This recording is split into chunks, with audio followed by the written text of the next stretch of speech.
State's Emergency Operations Center was activated today to deal with the aftermath of a major hurricane hitting Alabama. Although it was just a drill today, it provided a valuable learning experience for everyone involved, even the governor. Storm Track meteorologist Nate Harrington was in Clanton for the exercise. He's in the studio now to tell us what he saw. Nate? Yeah, every year during Hurricane Preparedness Week, the Alabama EMA puts on its governor's hurricane exercise. And for new Governor Kay Ivey, it was an eye-opening and humbling experience.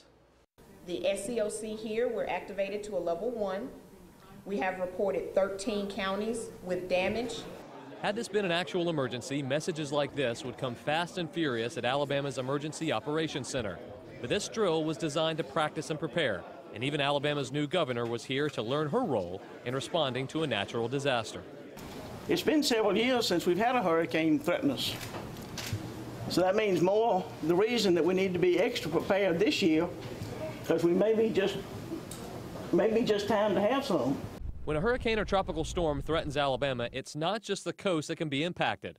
Effects from the storm can be felt as far north as central Alabama, just like we saw with Hurricane Ivan in 2004. Inland impacts from hurricanes are huge in central Alabama. The concern for tornadoes, inland flooding. Actually, flooding kills more people during hurricanes than the winds themselves. Local, state, and federal agencies, including FEMA, ALEA, the Salvation Army, and local utility companies all started building relationships that will be invaluable should a major hurricane strike the state.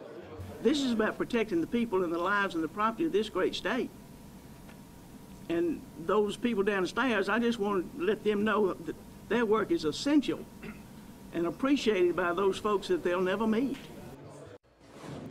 And there's more from Governor Ivey coming up at 6 o'clock. You're going to hear what she thinks is important with these kind of exercises and what she's learned from her visit today at the EOC. Live in the studio, Nate Harrington, CBS 42 News. It's local coverage you can count on.